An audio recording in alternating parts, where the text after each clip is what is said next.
All right, good evening. We're going to call our, we're going to call our regular Board of Education meeting to order. We'll start with the resuscitation of the vision statement. Every school will be a thriving school that prepares every student to graduate from high school, college, career, and community ready.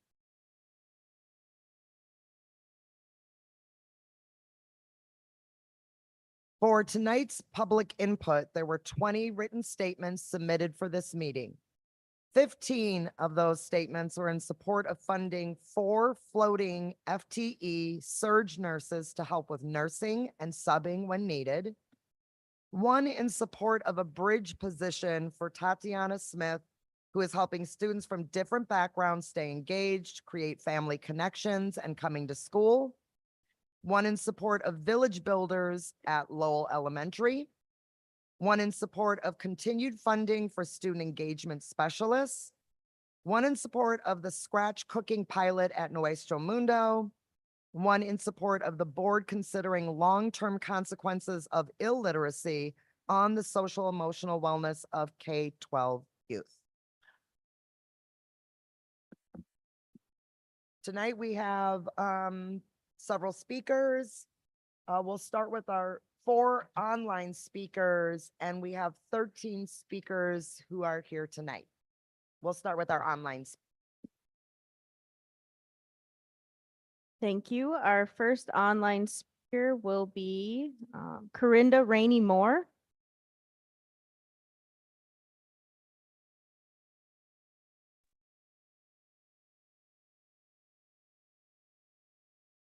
Good evening, everyone.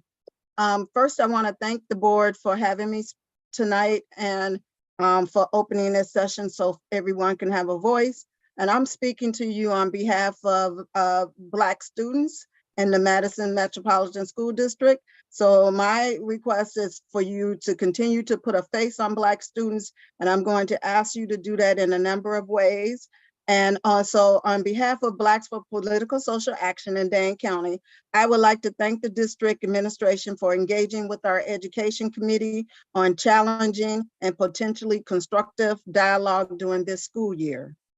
The purpose of this dialogue has been to continue efforts to put a face on the Black students in MMSD and our request, which aligns with Goal 3 of the MMSD strategic framework as follows. So financially, MMSD should establish a yearly general fund budgetary line item for goal number 3, more in line with the Black proportion of the students' population, which is 18%, than the paltry $450,000 typically designated as Black excellence funds. Academically, each year MMSD should have a minimum of 10 percentage point improvement in Black students moving up levels of reading proficiency on the forward exam. Each year, MMSD should experience 1 point improvement in Black students' average ACT composite scores. Communication, MMSD should make a commitment to participate in the annual Black Parents Summit and quarterly follow-up meetings with Black political social action officials. Our expectations is that MMSD should make a commitment to working towards continuous improvement and working with Black children and families each year, reducing within school segregation, increasing the number and proportion of Black professionals in instructional positions, improving climate study scores of Black students, staff, and families. And as you perform the difficult role of school board member, focusing on policy development and budgetary approval, we invite you to demonstrate your agreement with our FACE framework through your engagement, discussions, and decisions. A worthy first step in this process would be to engage with Black families and community stakeholders at our Black Education Summit meeting that's going to be taking place on April 27th. And as a reminder, the state of Wisconsin leads the nation in educational disparities, and unfortunately, the racial ethnic achievement gaps in MMSD outpaces the states. Your presence, statement of priorities, and board decisions will demonstrate your commitment to MMSD, doing a better job of serving Black children and families moving forward.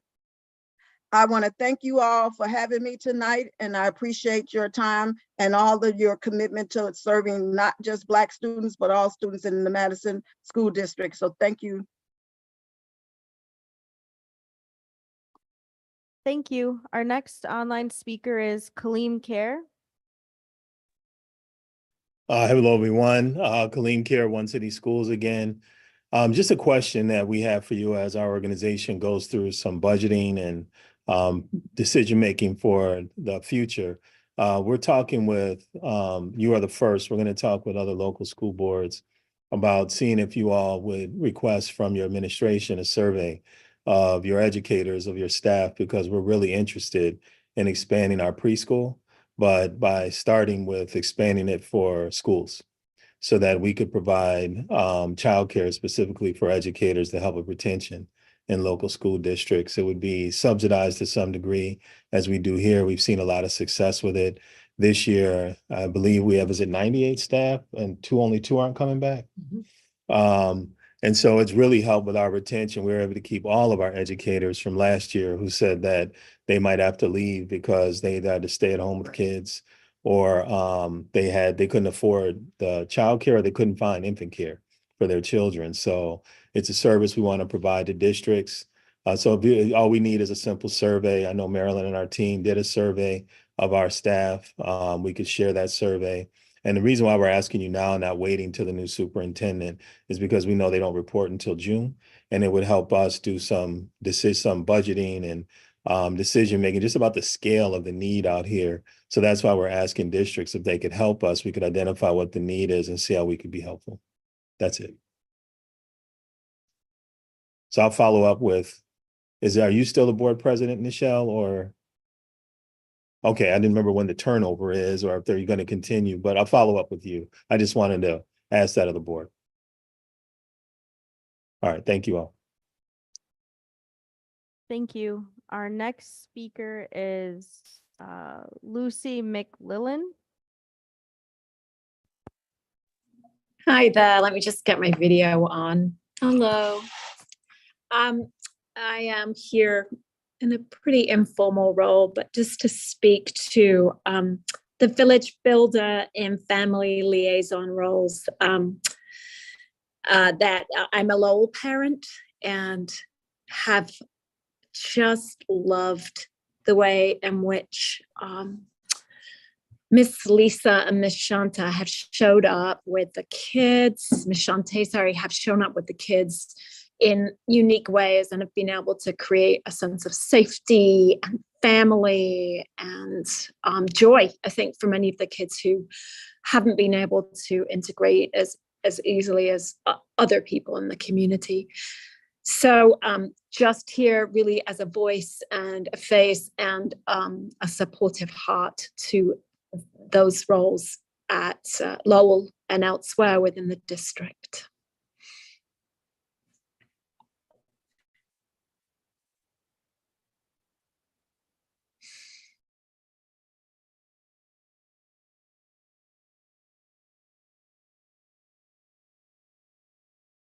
Thank you.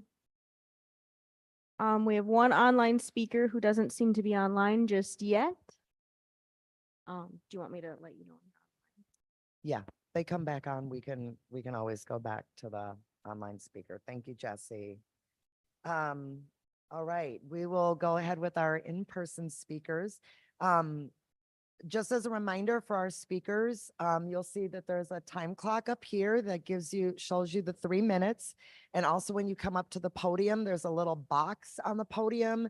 When you see the yellow light, it means you have about 30 seconds left. And then the red light will kind of coincide with the 3-minute timer winding down.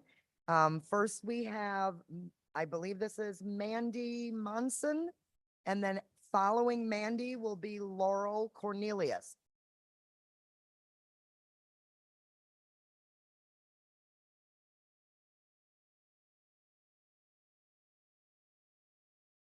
Hi, my name is Mandy Monson. I have been a nurse in the Madison School District for 20 years.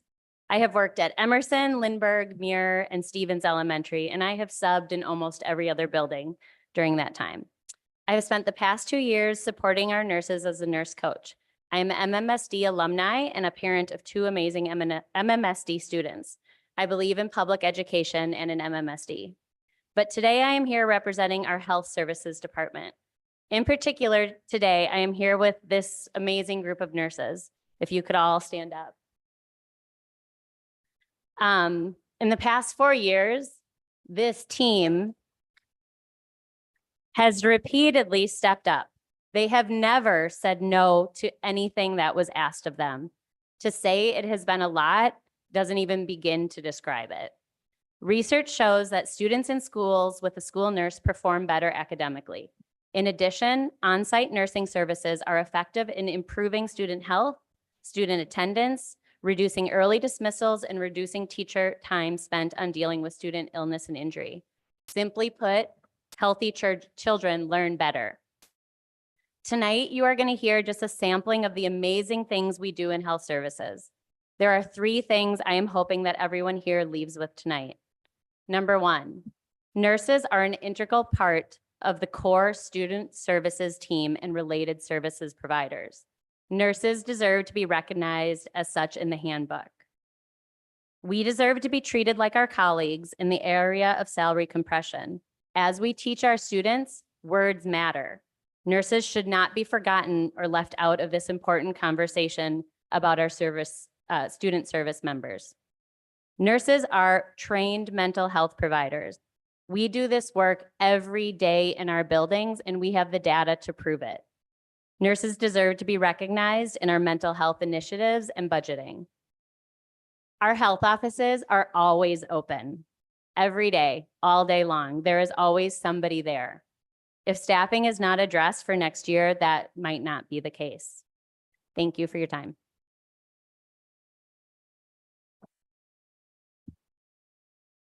Is Laurel, is that you? Okay, so Laurel, Cornelius, and then after Laurel will be Emily. Bowman, is that right? Beeman, sorry about that. Hello, my name is Laurel Cornelius, and this is my 9th year as a school nurse in MMSD. I am the nurse at LVM Elementary School and a nurse coach in the district, and I'm also the parent of 4 children So first of all, I want to thank you so much for considering tonight adding certified school nurses and advanced practice nurses to the group of professionals that are eligible for a stipend under the National Certification Professional Standard. So thank you for that. But I'm also here with my fellow nurses tonight to tell you about the important work that we do in our schools. I don't think that we have done a great job sharing the scope of our work or its impact on students and their families.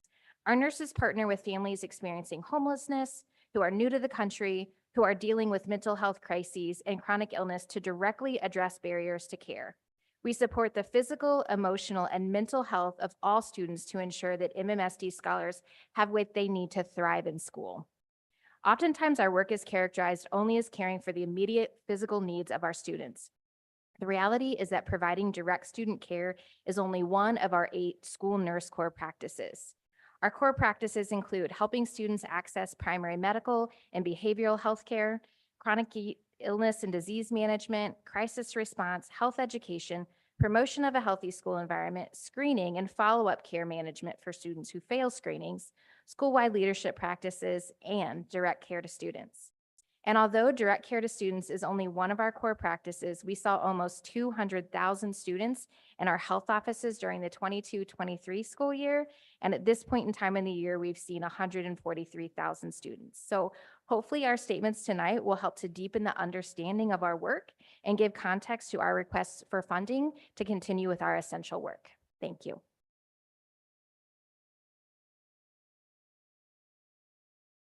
Hi, my name is Emily Beeman, and I'm the full-time nurse at West High School. I am an advanced practice nurse and a nurse midwife. Prior to coming to MMSD last winter, I practiced in clinic and hospital settings, providing comprehensive health care to patients, including primary and mental health care. I am here today to bring awareness to the fact that mental health care is health care, and our MMSD health office staff provide mental health support to our students every day. It is a major component of our work. Most of us are aware that the number of students experiencing poor mental health is growing, and there is a recognized need to increase funding to provide mental health support to our scholars. Many of us are also aware that the need for services is greater than the resources we have available. People are often waiting for months for intake visits for mental health care. The district has made strides in helping to bridge this gap for our scholars, and the budget proposal includes allocations for mental health services and student services salary compression. As valued members of the student services team, nurses should be included. School nurses are in a unique position to develop relationships with and provide direct care to students. We are already connected with many students and families in the district, coordinating care and making referrals, both within the school and the community. Nurses are skilled in recognition and assessment of symptoms and are well-versed in the various presentation of mental health conditions. West has an amazing student services team, and I'm glad to be a part of it. We are in regular communication regarding the needs of our students and work together to address concerns, referring and collaborating regularly. The district's 5 to Thrive initiative for school-based mental health and well-being directs students and families with mental health concerns to the school health office for triage. In response to this, a mental health triage and MMSD health offices protocol has been developed and implemented. We are already doing this work. The health office is a safe haven for many kids. We are always open, and there's always a friendly face and a listening ear. We have kids that come to the health office just to check in and say hello, and kids who eat their lunch in there every day. It's a space where they always feel welcomed and safe. West is a big school. We see 60 to 70 kids a day in the health office for varying needs, and around 40% of these visits are mental health related. They present in a variety of ways, some with psychosomatic symptoms, others who are able to identify exactly what they are feeling, and they come to the health office for the range of intervention that we can provide them. Nurses help students through panic attacks, present like a medical emergency, and are terrifying to experience. We help kids with disordered eating who have induced vomiting and need help cleaning themselves up while they regulate. We assess self-inflicted wounds resulting from cutting and other self-harming behaviors and teach how to properly clean and care for themselves to prevent infection. We provide care for a myriad of mental health concerns in a safe environment that is free from shame. Nurses are mental health providers. Supporting and fortifying health offices in MMSD schools is a necessary measure to ensure students continue to have access to all members of the school-based student services team and the expertise of each. Thank you so much for your time.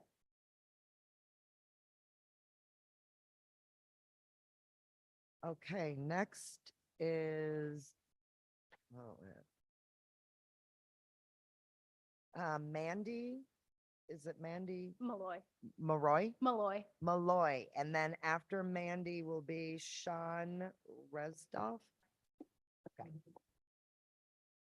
Good evening. My name is Mandy Malloy, and I'm honored and privileged to be a school nurse at Henderson and Lakeview Elementary. I am a parent of kids who attend MMSD.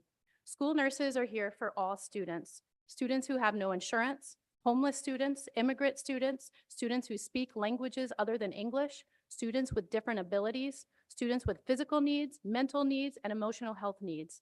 Students who lack physical, mental, or emotional help or do not have access to healthcare will struggle to attend school, will struggle to learn, will struggle to feel a sense of belonging.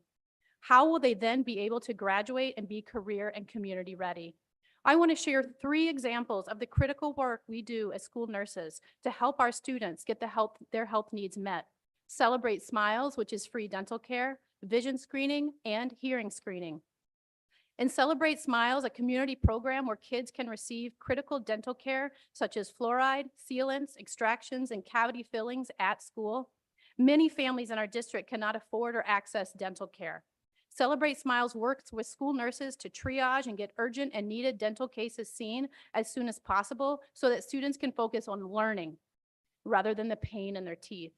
Almost 1,400 students were seen through Celebrate Smiles in 2022-23, and almost 1,900 students have been seen thus far during 23-22. Additionally, school nurses do vision screenings. As you know, if a child cannot see, it is very difficult to learn how to read. Reading is the foundation to learning in our schools. When a kid cannot see or read, a kid can begin to feel stupid. When a kid feels this way, they may begin to act up in class and feel like they don't belong. We screen for vision in 4K, kinder, 3rd grade, 5th grade, and 8th grade. Over 8,100 students have had their vision screened by MMSD healthcare staff. Over 1,000 of these students have failed that vision screen. And so far, about 180 students have received glasses from these referrals. Last year, one of our students had vision so poor that she could not read that top line of the eye chart. As part of the student support team, I collaborated with the school social worker to get that student to the eye doctor and to get that student glasses. After receiving the glasses, she said, "Oh my gosh, I can see." And turning to our school social worker, she said, "You have brown eyes." That child's educational journey was fundamentally changed by this program. School nurses do hearing screenings, which is equally crucial to student learning. Every student receives a hearing screening. Almost 2,300 students have received and 53 students have failed. This year, we had a student who did not pass that screening, but who also did not have insurance and who could not pay for what he needed. Because of the care coordination of school nurses, this child now has hearing aids and is able to learn. Our offices, the school health officers, are filled with stories like this. School nurses make a fundamental difference in the lives of our families and our communities. To not provide the services and the funding we have asked for would be a terrible disservice to our community and the families that we support. Thank you for your time.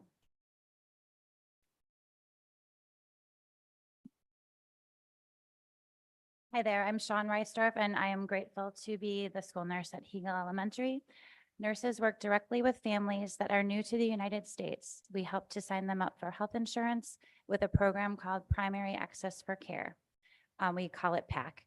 PAC is a program that provides primary care and illness for treatment for illness and injury to children that are not eligible for health insurance in traditional ways. Care is provided to these families at no charge. Nurses spend many hours working with clinicians and families to get them access to these health services, immunizations, referrals to eye services, and specialty providers. These students that come to our health offices have high needs. We are the point person, and we work as case managers to connect these families to these vital services. With many of these students, their access to healthcare, dental care, specialty providers have been non-existent until they come to our school. We work with the families to access a challenging and complicated healthcare system that has many barriers. This involves education to the families on how to navigate healthcare services as they are unique to the United States. Preventative medicine is a privilege that should be provided to all of our students in MMSD. Recently, I've worked with an MMSD student that is new to the United States. They are non-English speaking, and they have benefited from this program and my support getting them access to health care. I've spent hours coordinating care for him to get access to primary care, referrals to the Wiseman, and several other therapies. He saw a dentist for the first time in his life. All of our schools in MMSD utilize this program and help so many families with this vital service. As during the 22-23 school year, we enrolled 250 students into the PAC program, and this school we've already enrolled just under 300. This allows for equity for these students so they can be healthy and engaged and thrive in their education. Decreasing our resources and health services will decrease equity to the most vulnerable students in our schools. Thank you for your time. Thank you. Next, we'll have Ryan Bruschke, I think it is. Bruschke. Bruschke. Thank you. And then following will be Gretchen Forbes. Ladies and gentlemen of the board, thank you for your time. My name is Ryan Bruschke, and I'm the school nurse at Aldo Leopold Elementary.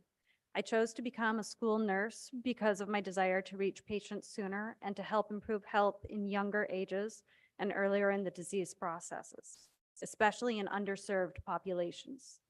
I love working with MMSD because of their commitment to the underserved students, their commitment to Black and Brown excellence, and their celebration of differing identities.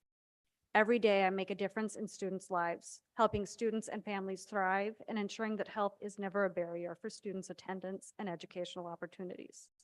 A lot more goes into this work than many people think. And I'm asking the board to approve the funds needed for us to work before the school year starts so we can be prepared for our students on the first day of school.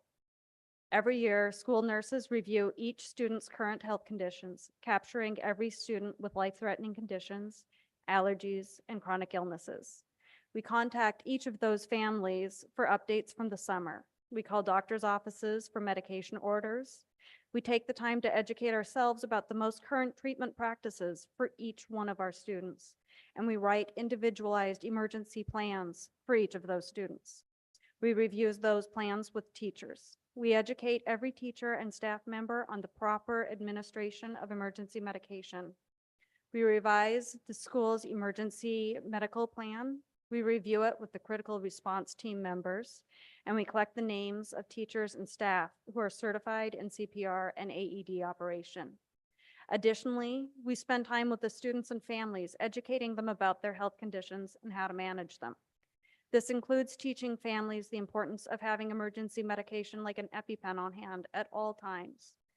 It can include teaching families how to read food labels, give insulin and count carbs, how to use a rescue inhaler, and how to manage chronic conditions at school and at home. We all do all of this and a lot more before the first day of school so that we're prepared to support our students from day one. All of this takes considerable time to organize, plan, and manage. Last year, Madison school nurses did this for 1,286 students. 753 of those students had life-threatening food allergies. 162 had seizure disorders. 56 students in Madison have life-threatening asthma, and 69 students have diabetes. 52 of those students have insulin-dependent diabetes. These are just a few examples of the common conditions that we help our students and families manage. I became a nurse to help people, and I love my job, and I love my students, and I love the passion that my team of school nurses bring to work every day. I'm asking the board to approve the funds needed for us to work over before the school year starts, so we can continue to serve our students and our families to the best of our abilities and to the fullest extent of our licenses. Thank you.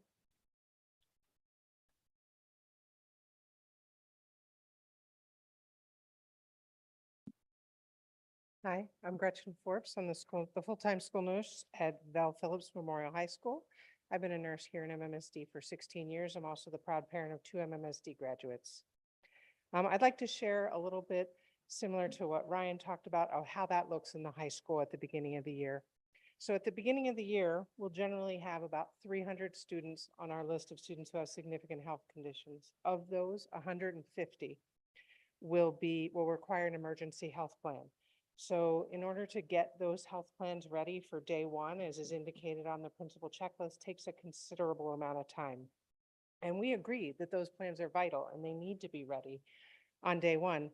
However, the current allocation for us to be able to do that makes that nearly impossible. So I would like to encourage the board to see about allocations so that nurses can provide that vital service. The other thing I'd like to talk about is our communicable disease nurse. I personally learned just how important the communicable disease nurse was about a month ago when I received the dreaded call from public health to let me know that there had been a TB outbreak or a potential TB infection in my school in the spring of 2023. At that point, I was able to reach out to my communicable disease nurse. I was able to do contact tracing to find out every student who could have possibly been exposed to that student. We were able to reach out and contact all of those students. And then we were able to set up 2 public health clinics here at Memorial High School so that every student had equal access to that vital TB testing. Without that communicable disease nurse, I don't know what I would have done. It wouldn't have been quite as pretty. Let's just put it that way. Fortunately for us, the timing of that exposure resulted in minimal risk to staff and students because of the timing that the student was in our school. However, this is not always the case. As we've seen in 17 states, there have been measles outbreaks. Should measles come to Madison, it's currently in Chicago, that communicable disease nurse is going to be essential for us to be able to respond efficiently and quickly and manage any sort of communicable disease outbreak. I do want to acknowledge the increased allocation that's been provided to the high school nurses. Having 2 high school nurses in the health office is going to be such a blessing, and I want to thank you for that. I can tell you currently, my health office at Val Phillips Memorial High School has seen almost 8,000 students. Some of those visits are for Band-Aids or medicine, but some of them are for broken bones, anaphylaxis, seizures, mental health crises. Our case management work has enrolled many students in PAC and Badger Care, has arranged for primary specialty and mental health care, and this allocation allows us to provide the case management and care coordination services to allow those students to actually use the healthcare that they have. I just want to say I love being a school nurse. My ability to form relationships with students and families that last over years allows me to make a difference in ways I could never do in another healthcare setting. Please allow school nurses to have the allocation so we can continue to do our jobs effectively. Thank you for your time. Thank you. We have Sarah Hayes up next, and then following Sarah will be Morgan Lang. Hi, good evening. My name is Sarah Hayes, and I've been a school nurse with MMSD for 7 years, and currently I'm a nurse coach. One of my roles is supporting our nursing staff with IEPs, 504s, and Medicaid billing. Nurses provide an important health lens for IEP evaluations and are related service providers for many of our students in special education. We case manage 504 plans and write accommodations for students with disabilities. Nurses also identify students for 504 evaluations, implementing our district's child find requirement. And the nurses and nurse assistants continue to work to increase Medicaid reimbursement through thorough documentation. Our reimbursement dollars more than doubled when comparing year-to-date billing this school year to last school year, with over 3 months of billing left in the school year. This increase in Medicaid reimbursement will fund close to half of the 2.4 FTE allocated for next year's increase in high school nurse positions. In addition to this work, most of our nurses have students in their building with complex health needs. Some of these students require one-to-one care throughout the day. School nurses coordinate care between families, healthcare providers, and staff, write detailed health plans, and provide training for many different medications and treatments for our medically fragile students. So as I believe the previous nurse speakers have explained, our school nurses focus on many health service priorities, and the work I mentioned exemplifies only one of the important aspects of the case management and education we are responsible for providing to our students and school community. Thank you.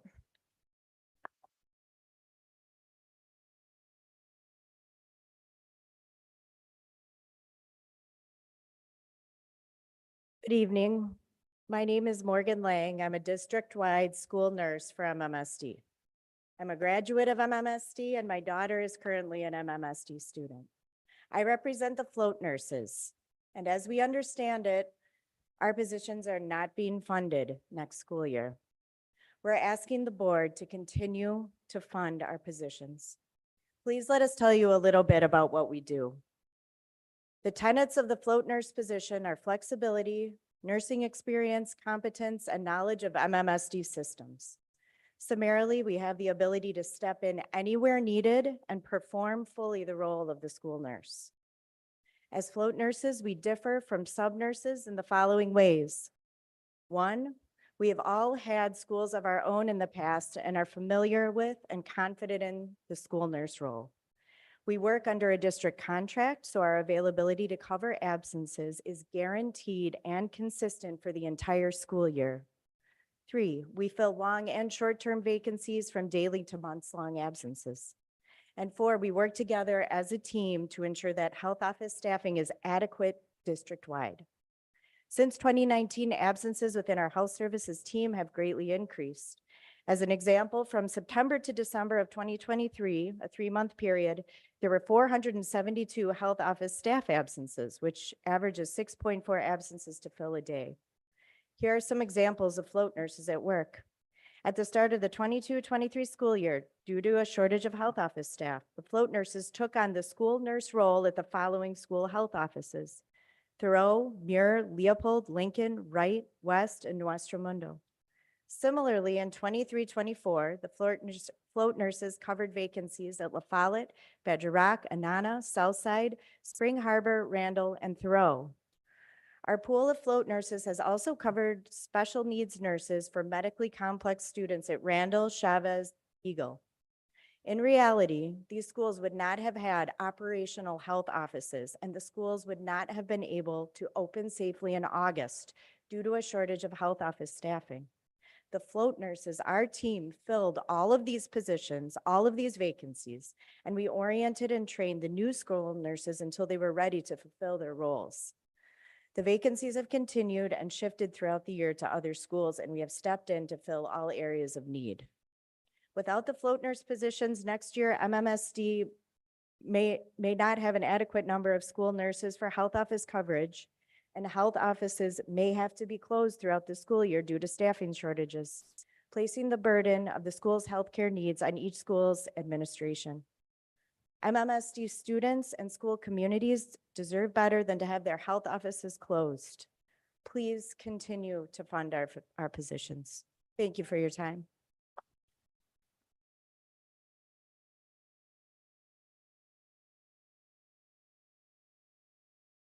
Thank you. Our next speaker is Tatiana Smith, and then followed will be Akila McLean.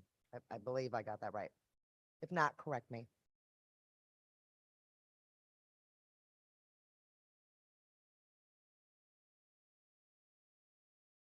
Hello, my name is Tatiana Smith, and I am here today to speak about how essential my role is in the school district.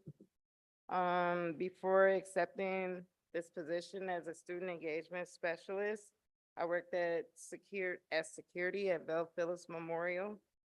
I love my job, and I love it more once I became my SES. With this position, I have seen a lot of magic happen. It has given me the time to process with students and help them one-on-one when they are having a hard time regulating or having an issue. Being an SES has also given me the time to speak with parents and call them on the spot when I'm noticing my student not in class or leaving the building. I have also carried my duties with me after hours, being reachable as their mentor. There has been countless times I've received calls from my students in distress and needing my opinion on everyday life and struggles. I feel very honored that my students trust me and trust me leading them in the right direction. It's not always easy finding the words for students who have run away, caught a juvenile case in a shelter or foster home, but they trust me enough to open up about their problems. When I was placed into our feeder middle schools, such as Spring Harbor, Jefferson at the time, and Toki, I witnessed how helping them transition into high school made a tremendous difference. My SES role has played a critical part with keeping our Black and brown students engaged and making them feel as they are in our community. I am optimistic that we are doing the right thing and headed in the right direction. And I'm just hoping that my position is here to stay. Thank you.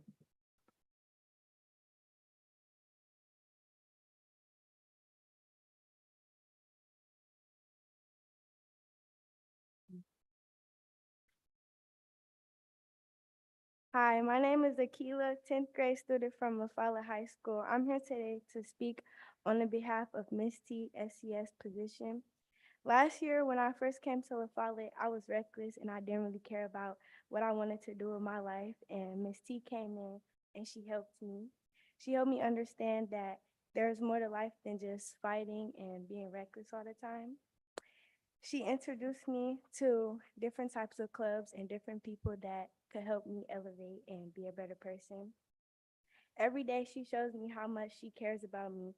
When I'm struggling, she's there to help me. When I need someone to talk to, she's always there to listen. When I'm feeling like I'm ready to give up and my back is against the wall, she's always there to help me keep going. Miss T has helped me a lot through this high school experience so far, and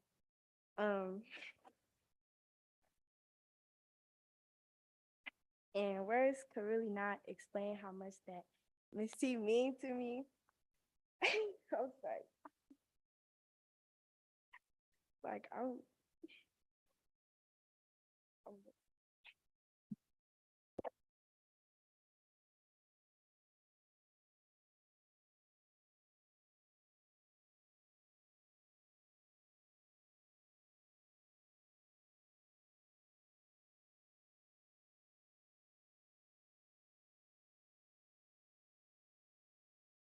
Hi, my name is Heaven Bobo. I am a freshman at La Fala High School. I met Miss T last year at White Horse Middle School. Miss T has helped me in many different ways when I'm angry or upset or sad. Miss T is always there to help me and calm me down. When I struggle with my work, Miss T is there to help me. She always is there for me, for my educational support and my personal support. Miss T, I don't know where I'll be without you, and I'm very thankful for meeting you and having you in my life. I love you, Miss T. Thank you.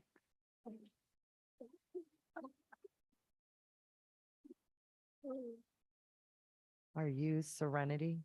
Yeah. Okay, you're up next. Hello, my name is Serenity Cisneros. I'm a freshman at La Follette High School. I met Miss T in 8th grade. She helped me realize to never give up on yourself and don't let anybody take your pride away from you. In 9th grade, January 19th, I lost my father. And Miss T was there to help me with everything. Miss T was there with me every step of the way. She came to his funeral. She bought me this necklace with it on it of my dad. I really appreciate you for being here for me through my darkest moments and made sure I'm always going to class and my grades are up. I love you, Miss T.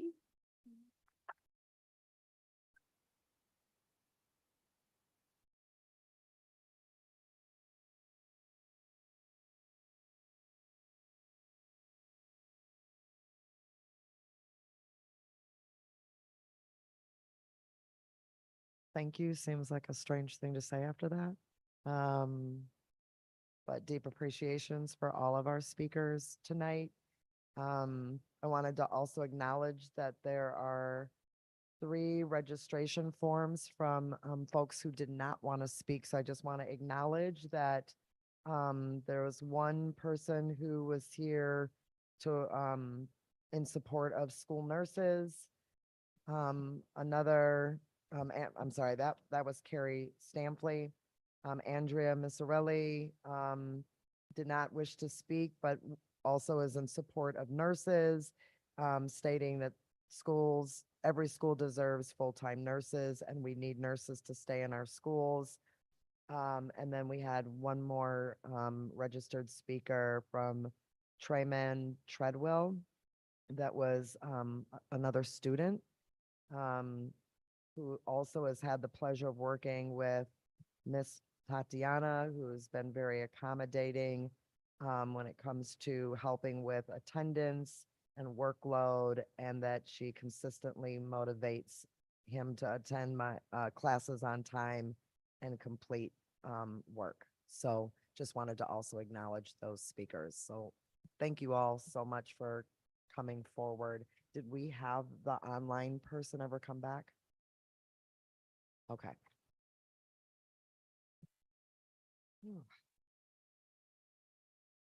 All right, we will now move on with our agenda.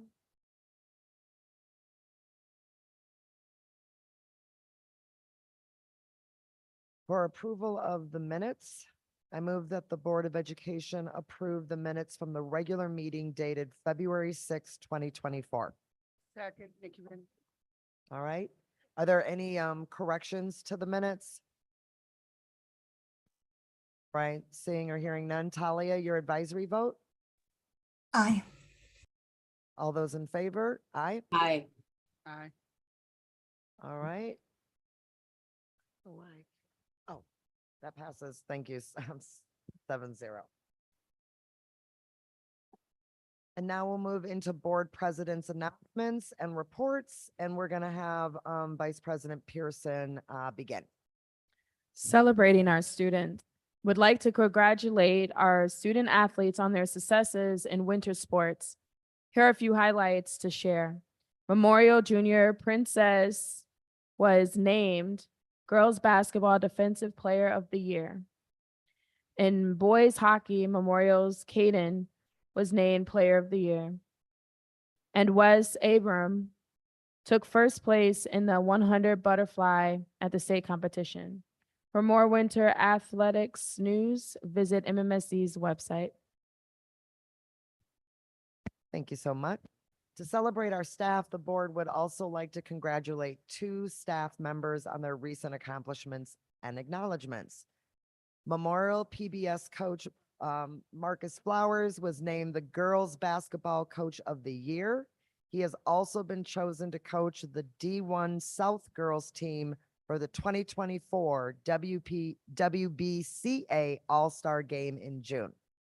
And Leopold Elementary teacher Julie Rice won the Outstanding Educator Award from the Wisconsin Education Association Council, WEA Member Benefits, and UW Athletics. Lastly, celebrating our MMSD community. The board would like to acknowledge the efforts of our students, teachers, and staff in preparing for the ACT test and the upcoming forward exams. While these assessments measure learning at one point in time, we celebrate our students' resilience, academic growth, and continued progress in literacy and math. And now we will hand it over to our superintendent for announcements and reports. Thank you, Board President Nichols and board members. And as always, I'd like to thank our public speakers for sharing their comments this evening. We value hearing from our public speakers and appreciate your thoughts. So next slide, please. I want to talk a little bit about our African American History Bowl Challenge. So last week, teams from MMSD middle and high schools competed at the annual African American History Bowl. This was organized by the 100 Black Men of Madison, and the competition is designed to enhance the appreciation and study of African American history and culture. And it brings to life our strategic framework goal 3, African American children and youth excel in school. And this competition has been going on for 30 years. So some huge congratulations here. The teams from La Follette and Hamilton won the Madison competition, and those teams then advanced to the regional competition. And Hamilton won the regional competition, and they are now going to the national event in June in Atlanta. So congratulations to our La Follette team finished as runner-up at the high school level. So we're very proud of our students. And we have a video to share explaining why this competition is important to our students.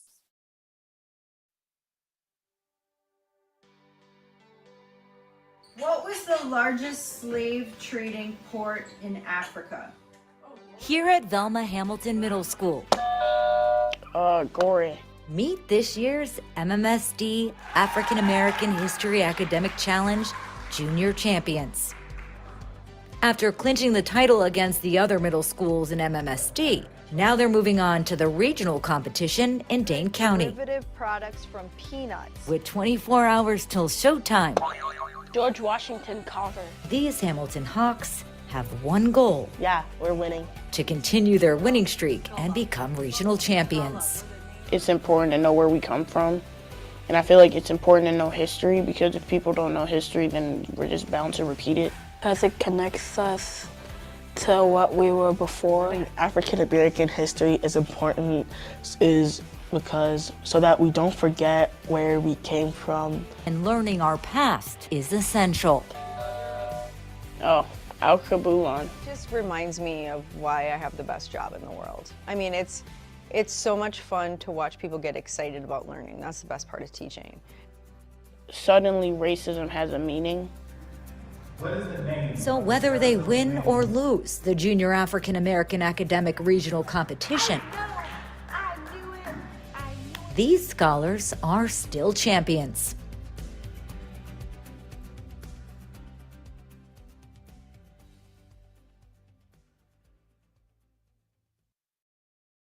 Thank you, Jesse. Those were our Hamilton students, and we also want to thank the staff members who helped those students to be successful. So speaking of success and growth, we want to talk a little bit about strategic framework goal number 1, every student being on track to graduate ready for college, career, and community. And I am really proud of our secondary staff and community organizations for everything that they have done to promote and make our students aware of opportunities post high school. In February, we held an HBCU, historically Black colleges and universities, college fair at Vel Phillips Memorial High School. So high school students from across the district came with their families, and they were able to learn about majors, admissions, financial aid, and student life. Last week, we also hosted here in MMSD the Wisconsin Educational Fair, which was held at Madison College Truax campus.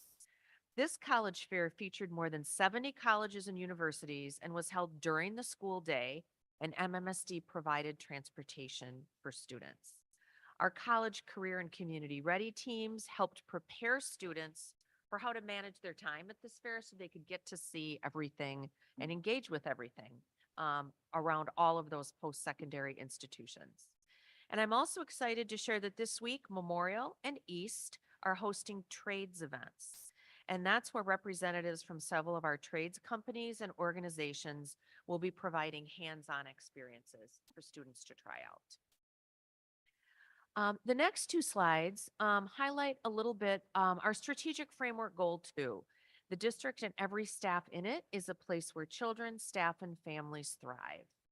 And we wanted to just share a little bit about staff well-being and our campaign now around mental health.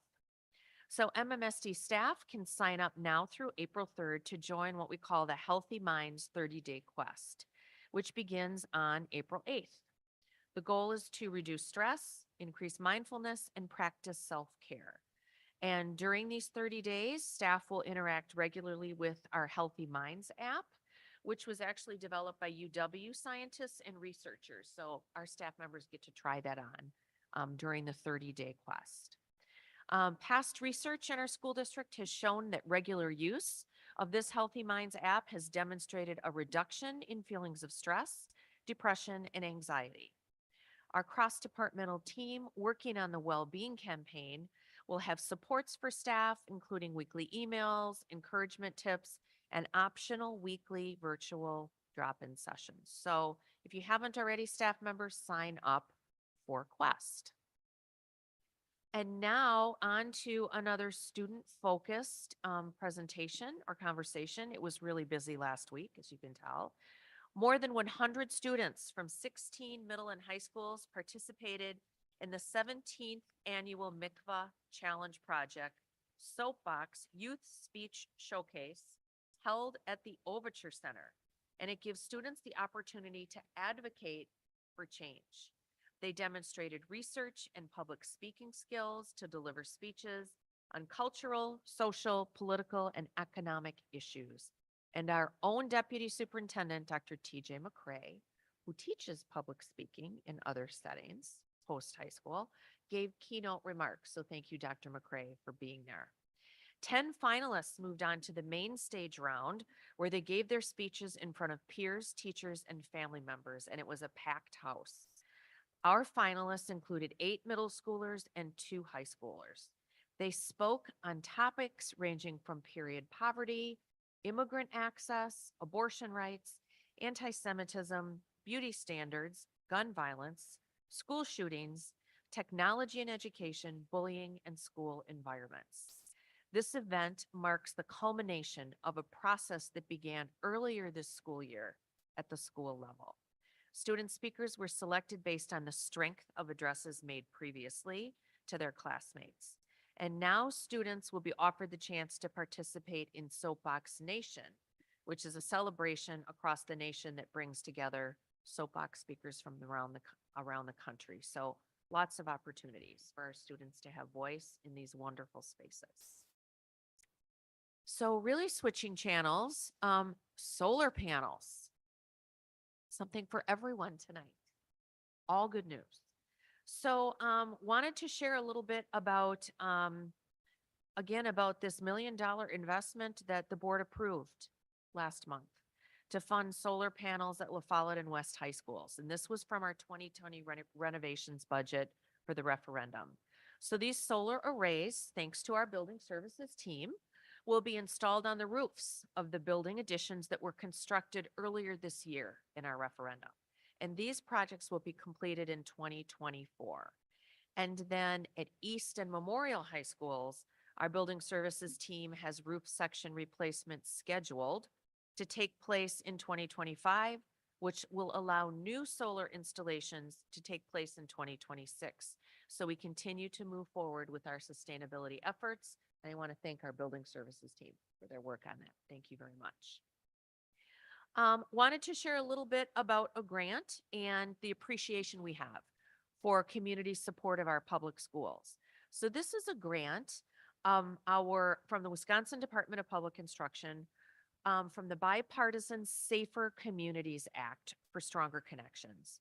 So the purpose of this grant is to establish safe, healthy, and supportive learning opportunities. And this grant will support our school-based health centers that are in our high schools. And these health centers are very common across the nation. These centers provide care in a convenient and safe setting. And MMSD staff have been working with students, healthcare providers, and community leaders to co-create these centers that are available to high school students, regardless of insurance status or ability to pay. So this is a big deal from our DPI, and we're really happy to see that this is supporting our school-based health centers. So that concludes my remarks. As you can tell, we've had a lot going on and a lot about our students in Madison that I was really proud and honored to share. So thank you. Thank you. All right, we are gonna keep it moving. At this point, we're gonna have a report on the items that proceeded through the instruction work group held on March 4th, 2024, and I'll hand that over to Chair Muldrow. We only discussed a singular item at our last group work.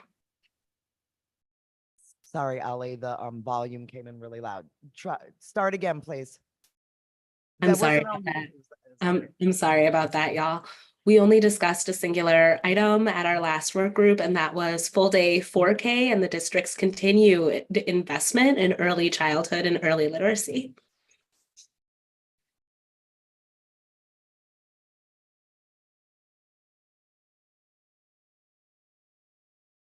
All right, are you done? Okay, got it. All right. All right, thank you, Chair Muldrow. Let's go to items that proceeded through the operations work group held on March 11th, 2024, and I'll hand that over to Chair Castro. Thank you. Our last operations work group, we had 3 primary items. One, talking about the timeline we can expect for the long-range facilities plans to reach the board. We then talked about the sustainability resolution, and finally, we had a conversation around budget development with an emphasis on the strategic projects such as community schools. Our next meeting is April 8th, where we will have a transportation update, receive feedback related to academics and finances with the referenda. We'll again discuss the sustainability resolution, and then have more preliminary budget conversations, particularly around making a 7 million Fund 39 and more referendum planning. Thank you.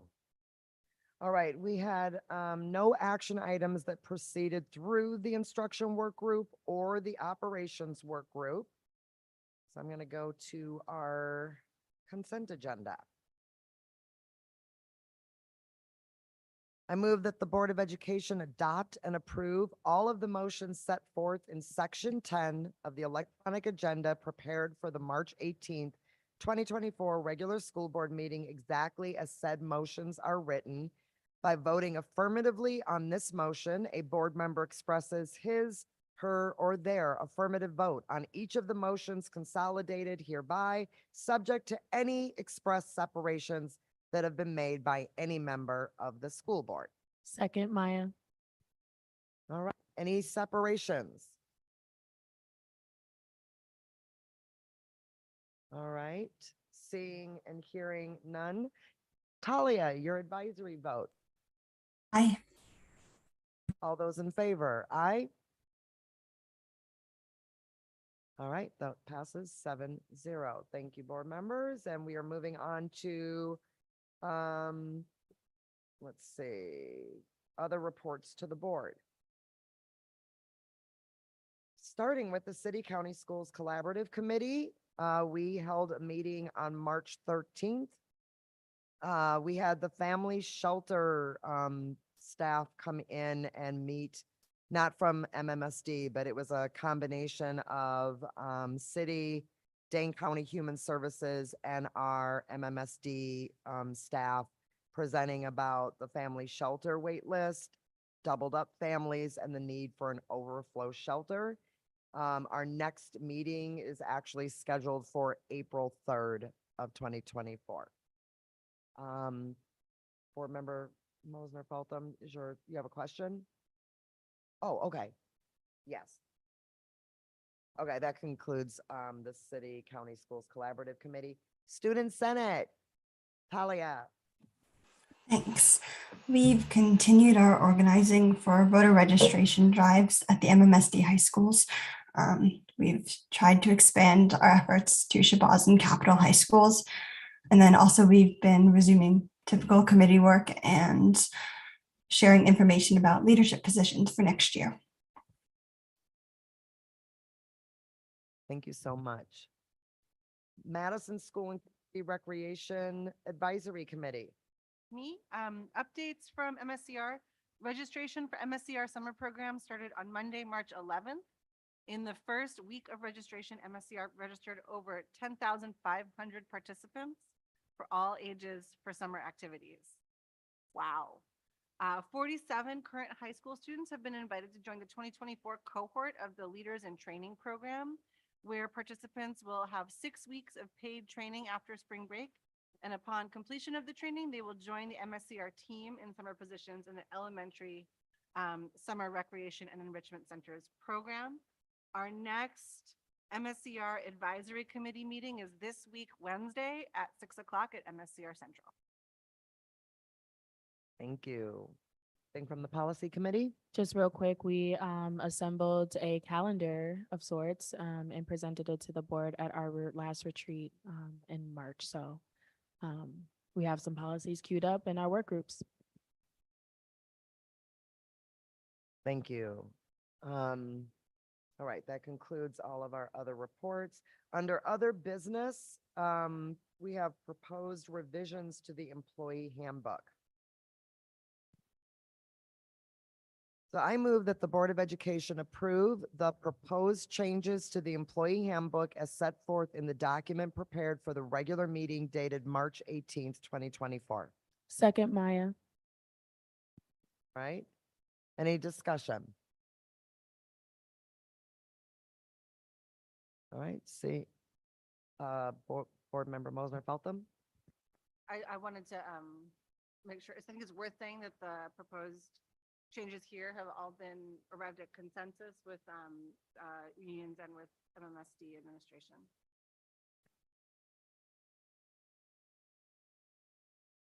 Board member Vandermeulen. I also want to thank that we added the $1,500 stipend into the handbook. I still believe we need to do more for nurses and that, but I think that's a huge step. Thank you. All right, seeing no other comments at this time, Talia, your advisory vote. Aye. All those in favor? Aye. All right, that passes 7-0.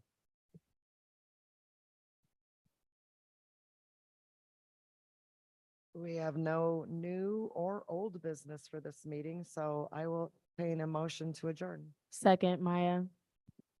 Member Vandermeulen made the motion. Pearson seconded. All those in favor? Aye. Oh, Talia, your advisory vote. Sorry. I Thank you. All right. That passes.